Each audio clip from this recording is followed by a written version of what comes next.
Hai guys, kembali lagi di channel Mas Blangkon Jember. Dan kali ini saya ditemani oleh Mas Andi Kurniawan. Kebetulan Mas Andi ini adalah seorang YouTuber juga dari Desa Pontang, Kecamatan Ambulu, Kabupaten Jember. Dan kebetulan tema dari YouTube-nya Mas Andi ini adalah tentang makanan ya, Mas, tentang makanan-makanan desa. Jadi makanan-makanan khas yang ada di desa-desa itu, kalau teman-teman pengen tahu bisa buka di channelnya dia, Mas Andi Kurniawan channelnya. Nah, dan kebetulan malam ini saya berada di rumah salah seorang rekan saya, sebut saja Mrs. Y. Dan kebetulan beliaunya tadi sempat telepon saya dan kebetulan ada katanya sedikit gangguan di rumahnya mengenai beberapa uang yang sering hilang ya teman-teman. Jadi ada uang itu sering hilang dan kita pengen tahu penyebabnya apa. Apakah memang karena gangguan gaib dari salah satu makhluk gaib yang mungkin ada kerja di sekitar sini gitu ya teman-teman. Kita akan coba cek dan kemudian nanti kita akan bahas bagaimana cara memagari rumah tersebut agar terhindar dari gangguan-gangguan itu. Nah, kebetulan saya sudah langsung bersama dengan Mbak Y, Mrs. Y. Oke, karena awal ceritanya itu kok bisa terjadi kehilangan uang, mungkin Mbak bisa agak geser ke sini, enggak apa-apa. Nanti karena kebetulan beliaunya nggak pengen dilihat, nanti sorry wajahnya agak saya blur nanti ya teman-teman. Sama suaranya agak sedikit saya rubah. Hah? Bahasa Indonesia apa Jawa, Bang? Jawa boleh, Indonesia juga boleh. Ya. Yang Jawa ya sih. Jawa ya wes apa-apa. Piye Mbak ceritane pertama ya? Pertama itu kan pas waktu hari Minggu itu Mas kan wong tuku pas. Wong tuku pertama itu aku nyusui uang sekitar jam 9 itu uangnya kan 100.000. Wes tak susui wes bareng ngono duit itu pancet ndak ada. Terus jam anak pembeli maneh itu jam 1:30. Tapi uang itu sudah dihitung udah pas? Enggak, waktu kan di kotak itu Mas, di kotak kan uangnya cuma gitu aja. Oh, cuma segitu aja. Tapi Mbak nggak ngitung gitu ya? Enggak, cuma kan yang 100.000 cuma satu lembar Mas. Oh, 100.000-nya cuma satu lembar. Terus tak taruh yang paginya kan masih ada 100.000. Terusan yang jam 2, jam setengah 2 ada pembeli lagi, uangnya 100.000. Terus saya mau ambil nyusui, ambil susu. Ternyata uang yang pagi yang 100.000 itu sudah nggak ada. Oh, berarti 100.000-nya tinggal satu, harusnya dua ya? Iya, harusnya kan dua. Itu tinggal satu. Oh, terus ada kejadian lagi setelah itu pas malam takbir. Pas malam takbir itu jam 11:30-an. Waktu ada uang 100.000 sama 50-an ribu. Terusan ada pembeli yang terakhir uangnya 100.000. Terusan waktu terus saya mau ambil susu kembali, uang yang 100.000 itu udah hilang lagi. Berarti 100.000 cuma ada satu waktu. Iya, waktu itu sudah hilang. Itu orangnya sama apa enggak, Mbak? Yang enggak. Beda orang. Nah, terus habis itu kejadian lagi ada lagi. Iya, tadi siang. Iya, 50.000 iya. Tadi siang 50.000. Itu hilang lagi 50.000. Iya, 50.000. Oh. Padahal posisi ya cuma ada saya sama suami saya. Uang kan saya bilang, Mas, yang 50.000 cuma ada 2. Iya, waktu itu masih ada. Biasanya waktu mau dibenerin lagi, yang 50 udah nggak ada. Udah nggak ada, tinggal satu. Padahal nggak ada yang ngambil. Nggak ada. Itu di kotak uang ya? Enggak, di sini. Oh, di sini di rumah ini ya. Di depan TV. Kalau yang kejadian awal dua kali kejadian itu di warung. Yang pertama di Bopet sini rumah. Di rumah. Terus barengan yang kedua di dapur warung itu. Dapur warung. Iya. Nah itu teman, jadi kita pengen tahu sih sebenarnya apa penyebabnya uang itu hilang, ataukah memang hilang secara normal ataukah secara tidak normal, ataukah memang ada gangguan gaib ya. Kita akan coba menggunakan kendi seperti biasa. Saya akan dibantu sama kendi, nanti Mas Andi sama salah satu rekan yang akan megang kendinya ya. Oke, kita terus lanjutkan video berikut ya teman-teman. Ini kita akan coba melakukan pendeteksian. Jadi uang yang disimpan di rumah oleh Mrs. Y tadi itu atau Mbak Y itu kira-kira hilangnya karena apa. Jadi di sini saya sudah nulis apakah memang benar dicuri makhluk halus ataukah dicuri orang ya. Kita akan coba mana jawabannya. Silakan diajak Mas, diajak, ditaruh di sebelah sana sama sana. Nanti kendinya diangkat. Oke.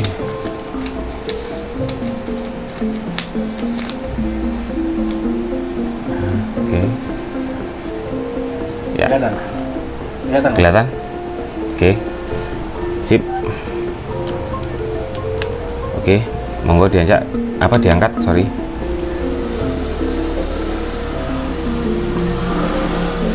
Ya, oke, kita akan coba teman-teman.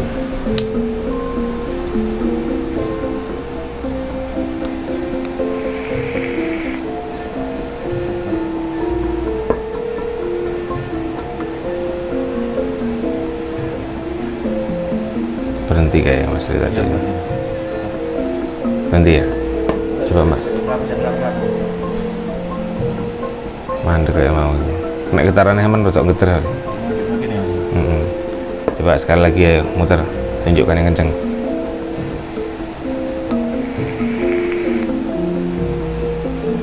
Nek kewetan banter.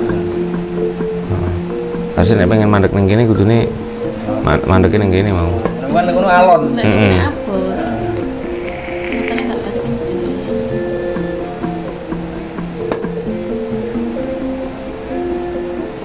Coba tahan dulu. Nah, itu mesti pelan udah kamu muternya situ ya. Ini betul. Nanti. Ya, ya coba. Oh iya. Ya, berhenti. Ya wes. Coba Mbak buka. Ini jawabannya teman-teman. Dicuri makhluk halus. Jawabannya kelihatan ya. Sorry. Nah ini. Jadi jawabannya dicuri makhluk halus. Iya. Makanya sampean diikat karet itu enggak aman. Ini teman-teman. Oh, ikat karet panggah rasanya nek karet itu. Makan yo seenak. Iya, ini tuyul. Kemudian babi ngepet ataukah genderuwo yang disuruh ataukah jenglot. Ya, kita coba mana ya teman-teman. Silahkan Mas, monggo diajak dijadikan 4 penjuru.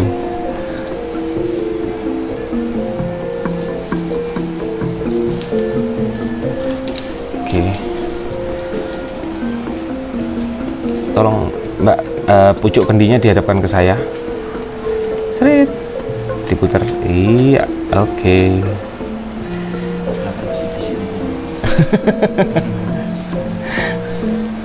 Dicuri oleh makhluk halus, memang hilangnya udah nggak normal.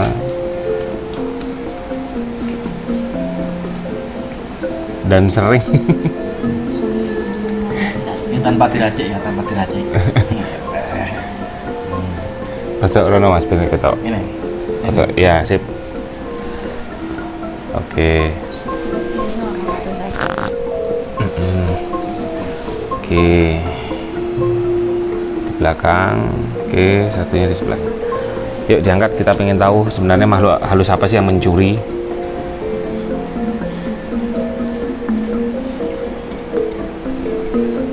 Oke. Yuk.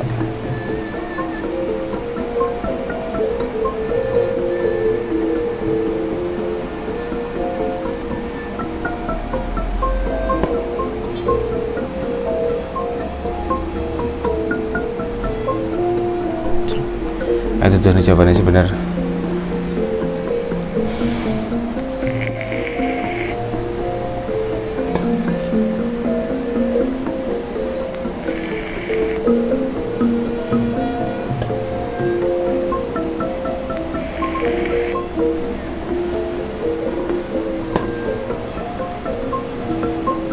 Di mana dia berhenti?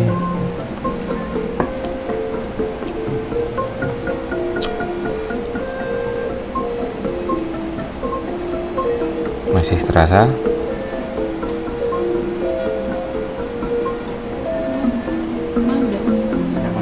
Berhenti. Oh, berhenti di situ lagi teman-teman. Nah, ternyata yang mencuri adalah Mr. T. Teret tuyul. Ya teman-teman. Nah, kita udah tahu. Sekarang kita buat pagar. Jadi intinya di sini saya ingin mengajari atau membuat gimana sih caranya buat pagar dari bahan-bahan alami yang sudah diajarkan nenek moyang kita. Lalu kita karena dulu kita juga membuat hal seperti ini untuk memagari rumahnya dari gangguan-gangguan gaib seperti itu. Ya teman-teman, untuk apa bahan-bahannya yang perlu disiapkan setelah ini saya akan buatkan. Nanti saya tata dulu bahan-bahannya, nanti teman-teman bisa lihat seperti apa dan saya akan diberikan penjelasannya masing-masing dari setiap bahan itu. ya teman-teman. Oke, ditunggu ya. Ya teman-teman, jadi ini adalah cara membuat pagar di rumah Anda. Jadi pertama yang Anda butuhkan adalah sapu lidi. Ini sapu lidi ini yang sudah dipakai ya teman-teman, jangan yang baru. Jadi yang sudah dipakai, dan tidak boleh pada saat ngambil jangan sampai patah. Walaupun memang seperti ini kan sudah patah dari sananya nih karena sudah dipakai, tapi jangan pada saat Anda ngambil lagi nih sampai patah, itu jangan. Kalau patah mending buang, ganti lagi yang baru ya. Jadi karena pojok rumah itu ada, kita tanam nanti ini di setiap masing-masing sudut rumah itu ada empat penjuru. Jadi kita butuh satu penjuru itu adalah butuh 3 lidi, 3 sapu lidi ini. Jadi kita butuh 12 lidi ya. Jadi nanti masing-masing itu 3 seperti ini ya. Itu yang pertama, ini sapu lidi. Maknanya apa? Sapu lidi itu diibaratkan sebagai sapu jagat. Jadinya digunakan untuk membersihkan. Sapu lidi kan sehari-hari dipakai untuk membersihkan kotoran ya teman-teman, sehingga dipakai untuk membersihkan kotoran jagat secara gaibnya. Itu bisa digunakan untuk membersihkan regetane jagat. Regetane jagat itu seperti apa ya? Seperti halnya makhluk-makhluk halus yang datang, itu kan juga kotor, yang memang barangnya makhluk halus itu yang jelek. Kemudian ya ilmu-ilmu santet atau guna-guna atau teluh atau yang mengganggu usaha Anda, warung dan lain-lain, itu termasuk dalam regetane jagat atau kotorane dunia ya teman-teman. Nih sapu lidinya, sapu lidi bekas ya. Ingat, sapu lidi yang sudah dipakai dan harus dari rumah Anda sendiri. Jangan Anda ngambil di tempat orang lain ya. Jadi harus dari rumah Anda sendiri yang sudah dipakai. Terus kemudian yang kedua yang Anda butuhkan adalah ini. Bisa minta tolong di sini Mas, diarahkan. Ini adalah kembang telon. Nah, jadi ada kembang telon ini. Terus kemudian ada menyan madu dan garam yang sudah dihaluskan sama kain merah. Maknanya adalah kembang telon ini adalah sebagai kembangnya jagat. Kembangnya jagat itu adalah manusia ya teman-teman. Jadi diibaratkan kembang telon ini filosofinya adalah manusia yang terdiri dari manungsa itu kan manunggaling rasa ya. Jadi ada rasa telu dari sawiji, ono raga, sukma lan nyawa. Jadi maknanya adalah 3. Jadi kitanya yang melakukan permohonan kepada Tuhan melalui perantara sapu jagat dan menyan. Menyan itu artinya menyanakno marang leluhur. Jadi kita tidak lepas bahwa hidup kita itu asal mulanya dari leluhur kita. Leluhur itu apa saja? Leluhur bapak dan ibu, itu leluhur darah, kemudian kakek nenek dan terus sampai ke atas ya, gantung siwur, udek-udek, itu terus ada leluhur kita. Dimana tanpa adanya leluhur kita juga nggak mungkin ada. Terus kemudian leluhur itu ada juga leluhur darah tadi ya, kemudian leluhur agama, kemudian leluhur ilmu, seperti itu ya teman-teman. Nah, kita memohon minta doa restu kepada leluhur untuk bisa menyampaikan doa kita juga kepada Yang Maha Kuasa. Terus kemudian yang terakhir adalah kain merah. Kain merah itu lambang sebagai wadah, karena wadah kita itu berwarna merah. Kenapa sih wadah kita berwarna merah? Nek wong Jawa itu ngerti ini ada tes putih saka bopo, tes abang saka biyung. Wadah kita apa? Rahim. Rahim kan warnanya merah teman-teman ya. Gitu. Jadi diibaratkan seperti itu. Jadi diibaratkan ini adalah rahim seorang ibu. Makanya sebagai wadah tetap berwarna merah ya teman-teman. Jadi itu penjelasannya. Jadi masing-masing nggak asal-asalan sih leluhur kita menciptakan seperti ini untuk sebagai pagar rumah, itu nggak asal-asalan, semua ada maknanya masing-masing teman-teman. Nah setelah disatukan seperti ini, nanti ini akan kita berdoa dulu. Anda butuh yang namanya minyak, satu minyak, namanya minyak serimpi boleh atau minyak apa aja, yang asalkan minyak itu merupakan minyak bibit ya teman-teman. Jadi minyaknya itu nggak dicampur sama alkohol, jadi minyak murni seperti ini. Ini nanti satu kita oleskan di di lidinya masing-masing. Jadi masing-masing lidi ini kita olesin minyak seperti ini teman-teman ya. Kita ambil di tangan, kita olesin seperti ini, taruh lagi satu, kemudian kita ambil lagi satu, kita olesin lagi. Nah seperti ini, kita olesin lagi seperti ini. Sorry, mohon maaf kalau bahasanya saya campur pakai bahasa Jawa ya, karena ini memang nanti doanya saya menggunakan doa bahasa Jawa, karena memang dari dulu yang diajarkan oleh leluhur saya seperti ini gitu. Ini kita olesi semua ya teman-teman. Ini semua kita olesi sebanyak 12 lidi.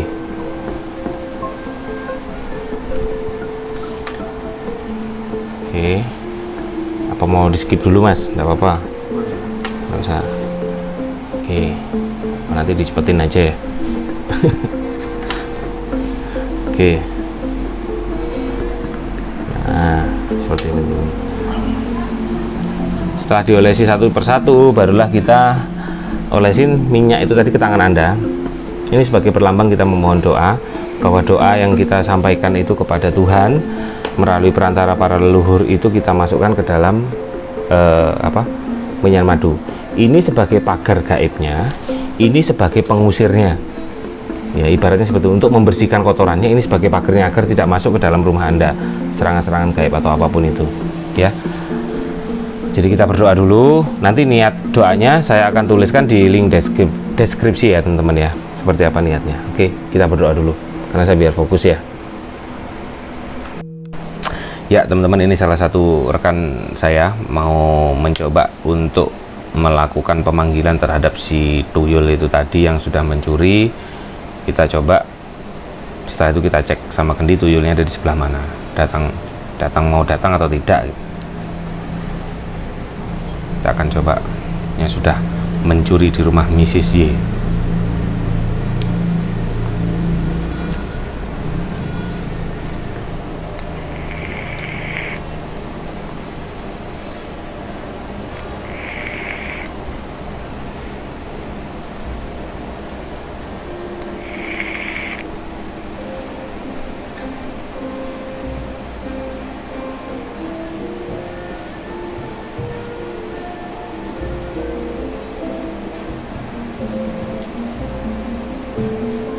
Kita coba supaya tuyulnya itu mau ada di depan sini nih teman-teman. Nah, di belakang si kendi ini.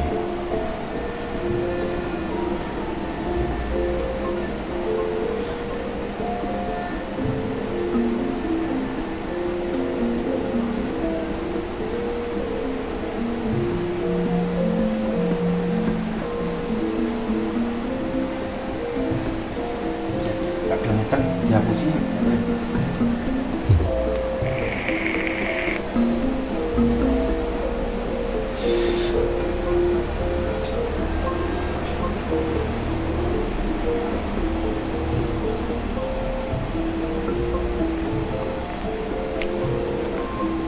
Mungkin kalau teman-teman ada yang punya kemampuan silahkan dicek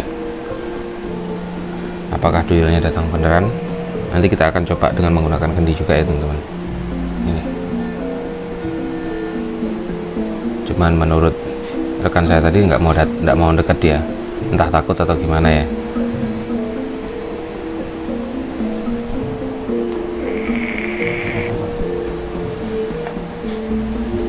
Sudah mau. Teman-teman bisa lihat ini di sekitar sini ya teman-teman. Nih, di belakang si kendi ini. Sekarang kita coba bener atau enggak. Ayo mas, monggo diangkat kendinya. Kita ke sana mas. Iya, hadapkan ke saya dulu.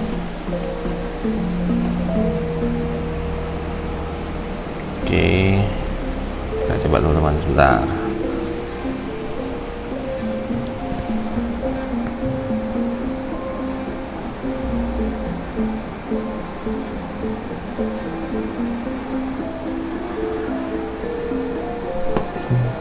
Itu nih nanti panggonan si tuyul gue.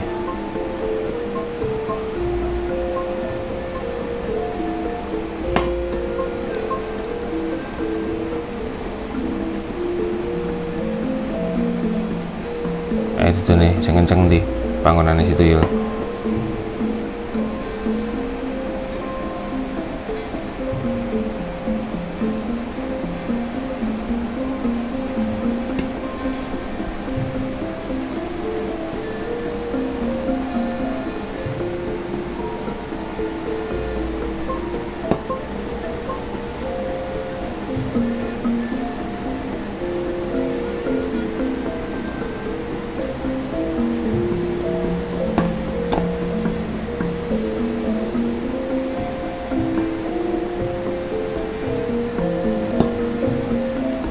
Dia berhenti di mana teman-teman?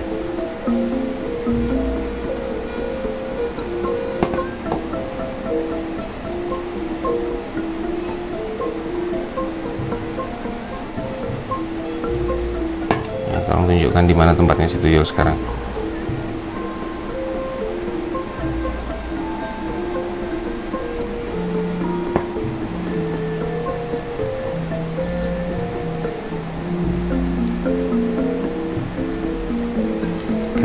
lari dia.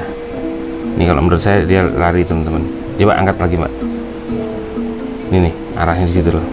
Di luar dia ada di luar. Dia ada di luar. Coba dia mau nggak kendinya berhenti di situ? Coba lihat.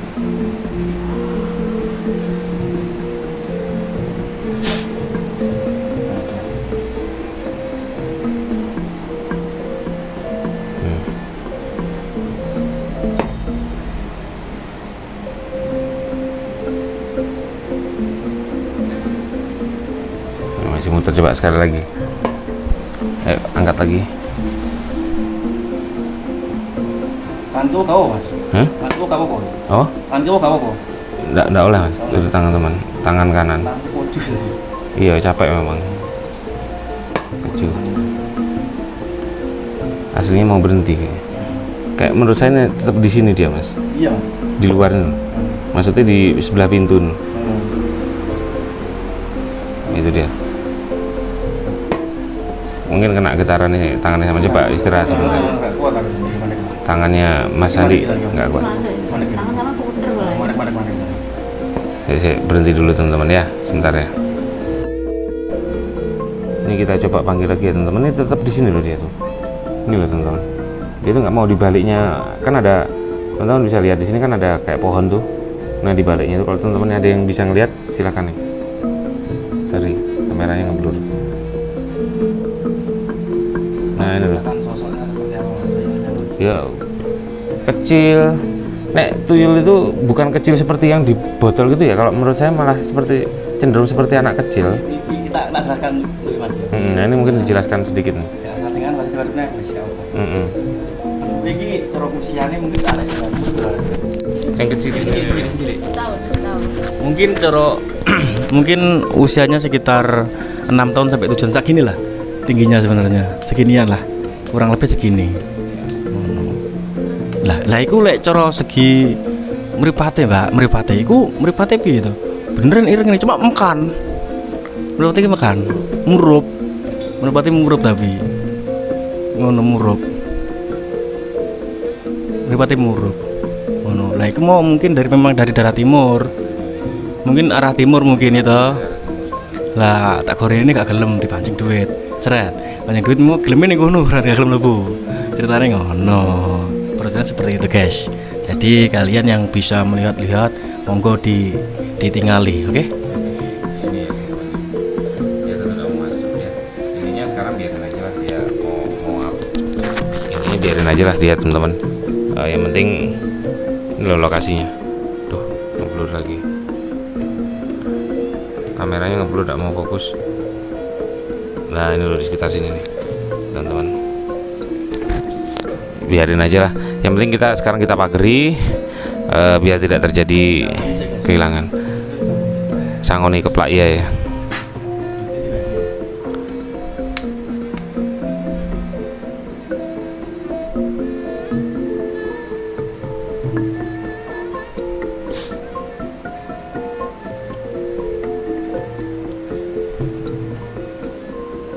Ya, oke. Kita lakukan pemageran dulu teman-teman. Ya teman-teman, ini tadi bahan-bahan yang dibutuhkan setelah kita berdoa semua. Kita setidaknya ada dupa di sini yang sebagai perantara pengharum ya. Nah ini doanya seperti apa nanti saya akan tuliskan di deskripsi. Kemudian nanti ini dilipat, dijadiin satu dan ditali masing-masing. Kita butuh 3. Jadi satu kain warna merah ini adalah 3 lidi. Ya teman-teman, ini 3 lidi seperti ini teman-teman. Nanti diikat kemudian ditanam, dipendam di pojok-pojok rumah ya, paling pojok pokoknya teman-teman ya, setiap pojok rumah atau pekarangan Anda ya. Jadi seperti ini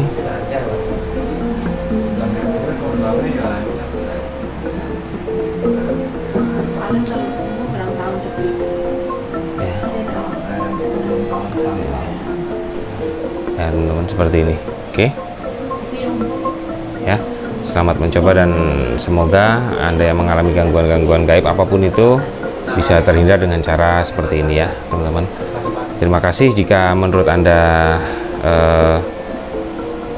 informasi ini bermanfaat. Silahkan share, like, komen, dan subscribe. Nanti saya akan fotokan dan Doanya seperti apa bisa Anda lihat di link deskripsinya ya teman-teman. Terima kasih, jangan lupa juga subscribe channelnya Mas Andi Kurniawan. Ini dia orangnya ya, untuk melihat bagaimana jajanan tradisional yang ada di desa-desa. Oke ya, terima kasih, selamat malam, salam rahayu, sagung tumati.